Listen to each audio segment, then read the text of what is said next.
እግሬን አታጥበኝም አንተ ጌታ ሆይ ብሎ እምቢ አለ። ይህ ነገ በመስቀል ላይ የሚቆረስ ሥጋዬ ነው፣ እንኩ ብሉ ብሎ ሰጣቸው። ሐዋርያዎቹን ጴጥሮስን ያዕቆብንና ዮሐንስን ብቻ ይዞ ራቅ ብሎ ለብቻ ነበረ የጸለየው።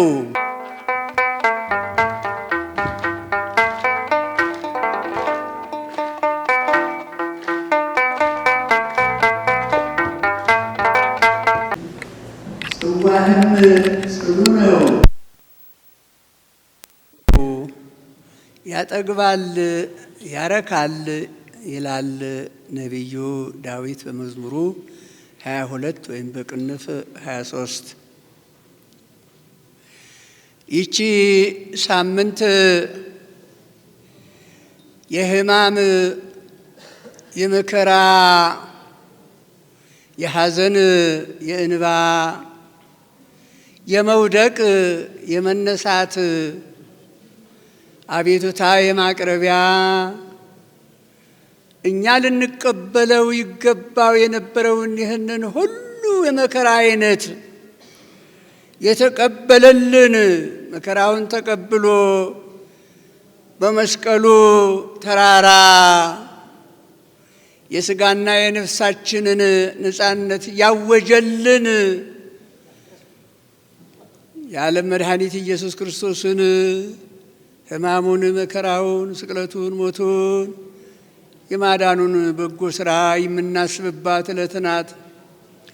ይቺ ሳምንት በመላ ሀገራችን ኢትዮጵያ በየገዳማቱ፣ በየአድባራቱ፣ በየዋሻው፣ በየፍርክታው ሳይቀር እጆቻቸውን ለእግዚአብሔር ሰጥተው መስቀሉን እየተከተሉ እሱን እያገለገሉ ለዓለም ሰላም፣ ለዓለም ደህንነት የሚወድቁ የሚነሱ የአባቶቻችን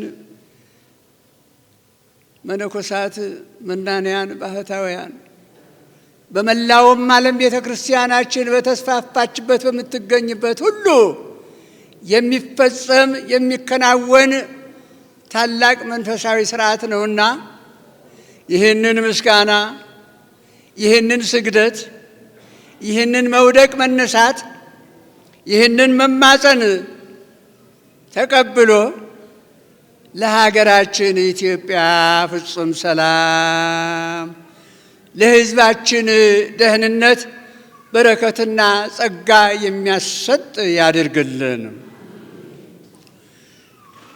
አይመችም ሰዓቱ ለትምህርት፣ ግን ባጭሩ ዕለቱን ለማዘከር ለማስታወስ ያህል 3 ታላላቅ ትምህርቶችን የተማርንበት፣ 3 ምስጢራትን የተቀበልንበት የተማርንበት ዕለት ነው። አንዱ የቅዱስ ሥጋውን እና የክቡር ደሙን ምስጢር ለሐዋርያት የገለጸበት ነው።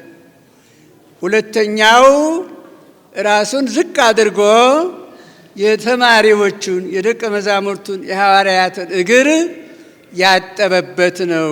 ሶስተኛው ለሁላችንም ሁል ጊዜ አስፈላጊ የሆነውን የጸሎት ሥርዓት ያስተማረበት ዕለት ነው።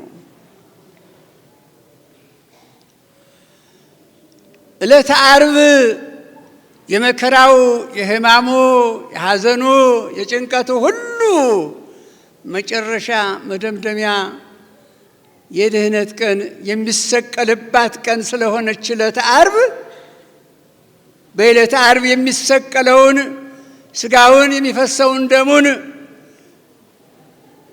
ለማመቻቸት ለማሳየት ስለማይመች በዋዜማው ሐሙስ ማታ ጌታችን ኢየሱስ ክርስቶስ በቤተ አልዓዛር ይህን ምስጢረ ቁርባን ለተማሪዎቹ የገለጸበት ዕለት ነው።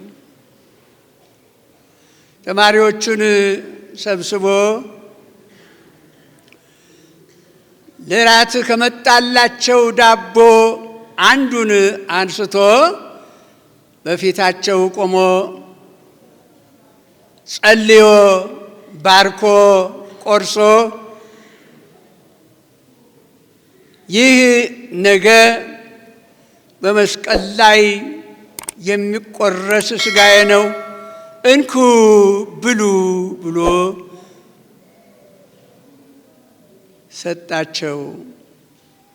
የቀረበውንም ወይን እንደዚሁ ጽዋውን አንስቶ ጸልዮ ባርኮ ይህ ነገ በዕለተ ዓርብ በመስቀል ላይ ስለ ዓለም ሕዝብ ቤዛ፣ ስለ ዓለም ሕዝብ የኃጢአት ስርየት ሕይወት የሚፈስ ደሜ ነው፣ እንኩ ብሉ ጠጡ ብሎ ሰጥቷቸዋል።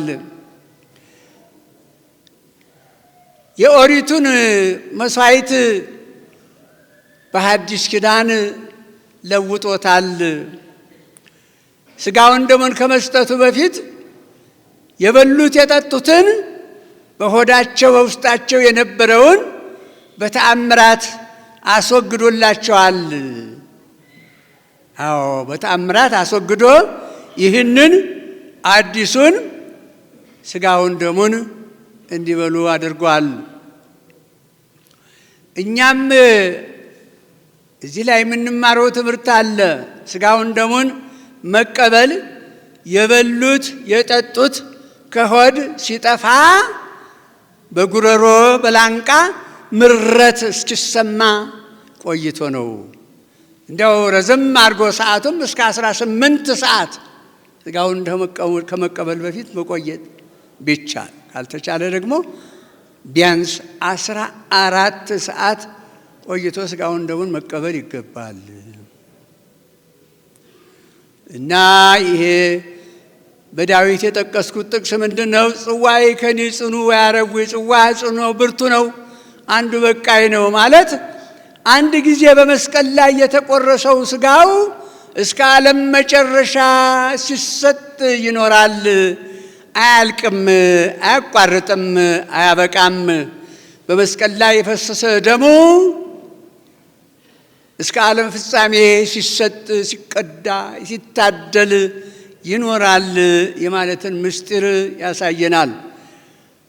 እንደው በኃጢአት ካላሳደፍነውና ይህንን የክርስቶስን መከራ ለማሰብ ካልሆነ በቀር ሥጋውን ደሙን አንድ ጊዜ ከተቀበሉት እስከ መጨረሻው ይበቃል የሚል የአባቶች ትምህርትና ውሳኔ አለ። ይህ አንዱ ነው። ሌላው ስለ እግር ማጠብ ነው። ሥጋውን ደሙን ለሐዋርያት ከመገባቸው ሥርዓቱን ምስጢሩን ካሳያቸው ካስተማራቸው በኋላ በፊታቸው ብድግ ብሎ መደረቢያውን በወገቡ ይታጠቃት የነበረችን እንደ ፎጣ ያለች የእግር መወልወያ ታጥቆ ውሃውን በኩስኩስት አቅርቦ ተንበርክኮ የደቀ መዛሙርቱን እግር አጠበ። ይሄ እግር ጴጥሮስ አታጥበኝም ብሎ በሱ ነው የጀመረውና እግሬን አታጥበኝም አንተ ጌታ ሆይ ብሎ እምቢ አለ። ለምንድን ነው እምቢ ያለው? በዚህ በመካከለኛው ምስራቅ ማህበረሰብ ባህላዊ ስርዓት ይህ እግር ማጠብ እንግዳን ተቀብሎ እግር አጥቦ የማስተናገድን ስርዓት ያስታውሳል። ግን እግር የሚያጥቡት አሽከሮች፣ ተቀጣሪዎች፣ ሰራተኞች፣ በዝቅተኛ ደረጃ የሚታዩ ሰዎች ነበሩና ጴጥሮስ ያንን ታሪክ ያስብ ነበርና እንዴት ጌታዬ እንደዚያ ያሉ ሰዎች የሚሰሩትን ስራ ይሰራል ብሎ አፍሮ ነው፣ ደንግጦ ነው። ጌታችን ግን ጴጥሮስ እኔ ካላጠብኩህ ከኔ ጋር አንድነት የለህም፣ ክፍል የለህም አለው። እሺ ጌታዬ፣ እንግዲያውማ ካጠብከኝ እግሬን ብቻ አይደለም እጆቼንም ራሴንም መላውን ገላዬን መላውን ሰውነቴን ነው የምታጥበኝ አለው። አዎ እውነት ነው ጴጥሮስ። ሰውነቱን የታጠበ እንደገና መታጠብ አያስፈልገውም። አንድ ጊዜ የታጠበ እግሩን ብቻ ነው የሚታጠበው። እናንተ ንጹሐን ናችሁ፣ ግን ሁላችሁም አይደላችሁም። አዎ የእኛንም ማህበር ይመለከታል። አሁን ንጹሐን አሉ፣ ደጋግ ሰዎች አሉ፣ እግዚአብሔርን በልቡናቸው እፊታቸው አድርገው እያዩ የሚማጸኑ፣ የሚለምኑ፣ የሚዘምሩ፣ የሚያመሰግኑ አሉ። ሌሎቻችን ደግሞ ሌላ ልብ፣ ሌላ ተጠራጣሪ ሕሊና ያለን ወይም የሚነበበውን፣ የሚዘመረውን፣ የሚተረጎመውን ልብ ብለን ባለመከታተል የየግል ጉዳዮች የምናስብ እንኖራለን። ሁላችሁ ንጹሐን አይደላችሁም፣ ግን ሰውነቱን የታጠበ መታጠብ አያስፈልገውም ማለት በጥምቀት የተጠመቀ ያመነ የተጠመቀ ኃጢአቱ ይሰረይለታል፣ ለመንግሥተ ሰማያት የበቃ የተዘጋጀ ነው። ምናልባት እግሩን መታጠብ ማለት እግር ተመላላሽ ነው፣ አይቆምም፣ ይንቀሳቀሳል፣ ይሄዳል፣ ሰውነትን ይዞ ይወዛወዛል። በዚህ ዓለም እናንተም ስትኖሩ በኃጢአት መንገድ ልትመላለሱ ትችላላችሁ። አንድ ጊዜ ታጥበናል ብላችሁ ኃጢአት ከመስራት አትቆጠቡም። ጥምቀቱ አለ፣ አይደገምም። ግን በኃጢአት የምንመላለስበት እግር መታጠብ እንደሚያስፈልገው ሁሉ በሐሳባችንም በቃላችንም በስራችንም በኃጢአት ስንመላለስ በንስሐ መታጠብን ያመለክታል። በአጠቃላይ ይህ የመታጠብ ስርዓት መዘጋጀትን ያስፈልጋል። ለአንድ ትልቅ ቁም ነገር፣ ለአንድ ለሚገባው ቦታ፣ ለሚገባ አገልግሎት የሚገባ ሆኖ ታጥቦ ጸድቶ ነጽቶ መገኘትን ያስፈልጋል። እግዚአብሔር ለሙሴ ነገ በደብረ ሲና እገለጻለሁና ሕዝቦቹን አዘጋጃቸው፣ ሰውነታቸውን ይጠቡ፣ ልብሳቸውንም ይጠቡ፣ ሰውነታቸውን ይታጠቡ። በሰውኛ ልማድ ወንዶች ወደ ሴቶቻቸው፣ ሴቶች ወደ ወንዶቻቸው ለ3 ቀን አይቅረቡ። ነገ ወደ ተራራው ወጥተው እግዚአብሔርን ያያሉ ያለው አንዱ መነሻ ሊሆን ይችላል። እና ጌታም የሐዋርያትን እግር ያጠበው ሊያዘጋጃቸው ነው። ያቺ ደብረ ሲና የቤተ ክርስቲያን ምሳሌ ናት። ወደ ቤተ ክርስቲያን ስንመጣ ለቤተ ክርስቲያን የሚገባ እናቶቻችን አባቶቻችን ታውቁት አላችሁ፣ የክት ልብስ ነው።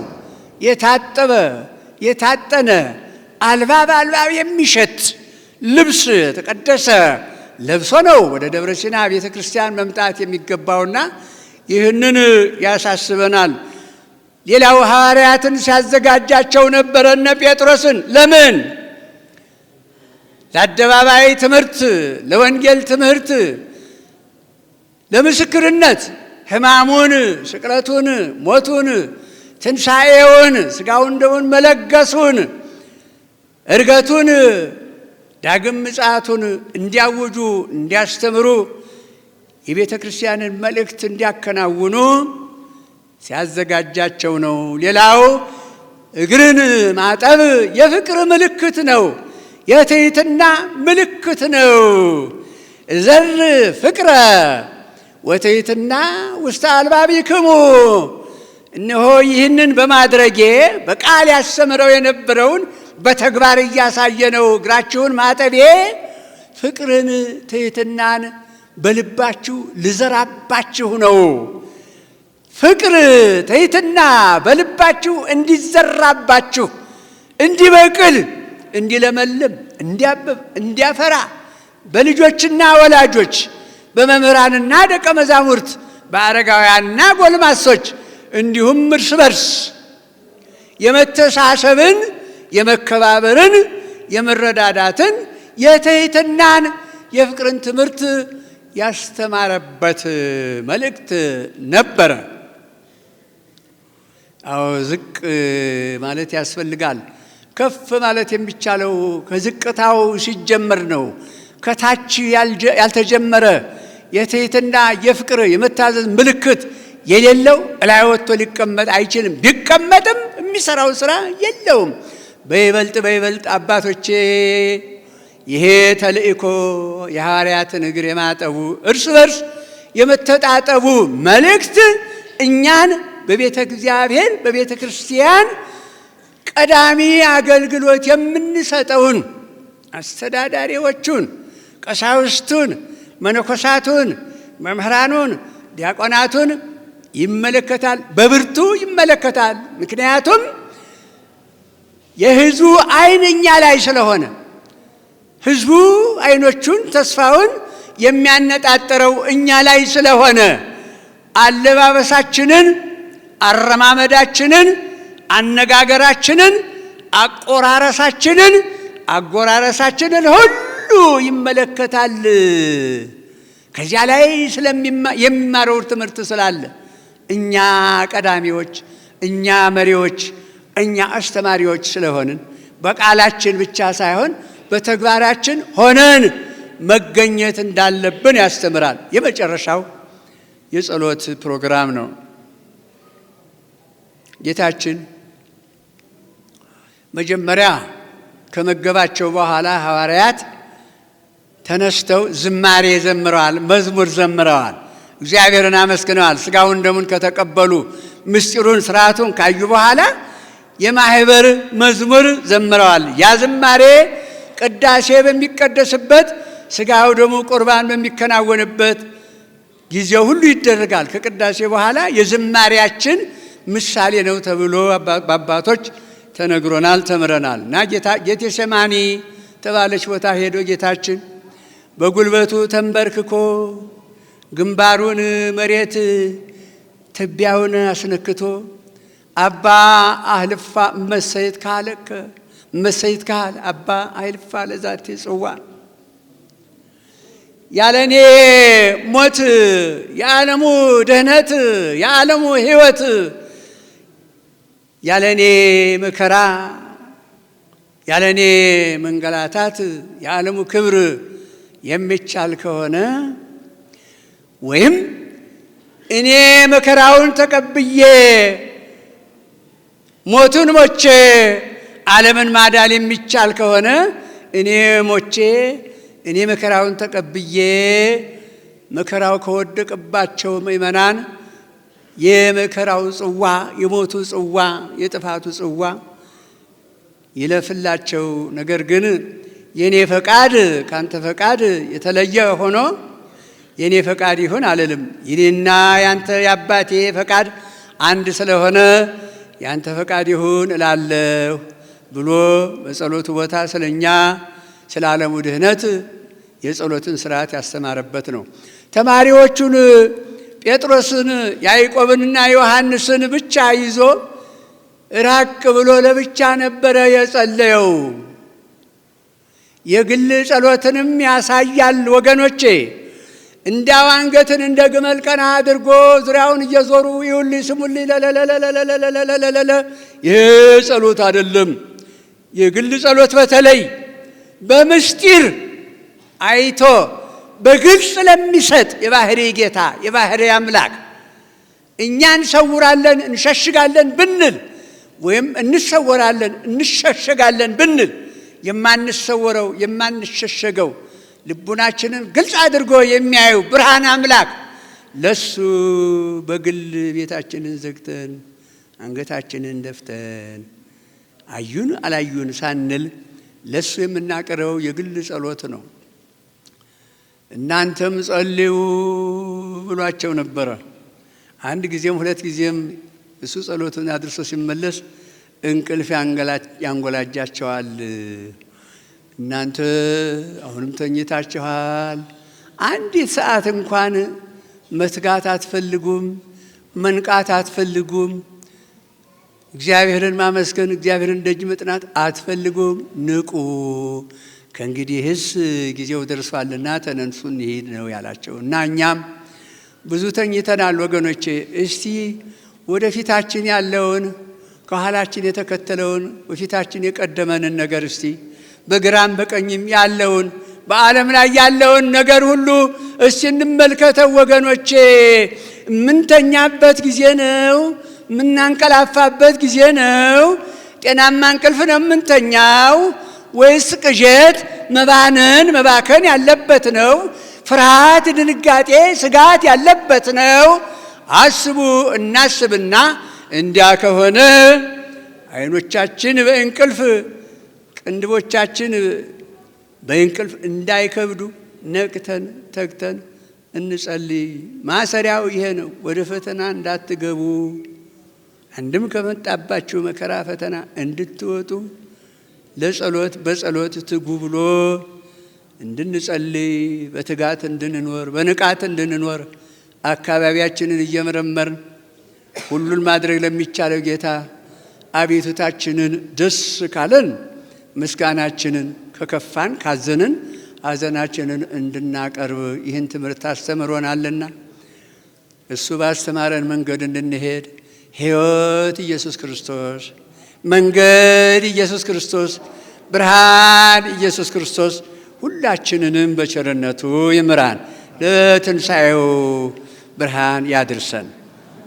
ለአባታችን ለመላከ ሰላም ቃለ ሕይወትን ያሰማልን፣ የአገልግሎት ዘመናቸውን ይባርክልን። እኛም መልካም ሥራ እንድንሰራ አምላካችን እግዚአብሔር ይርዳን።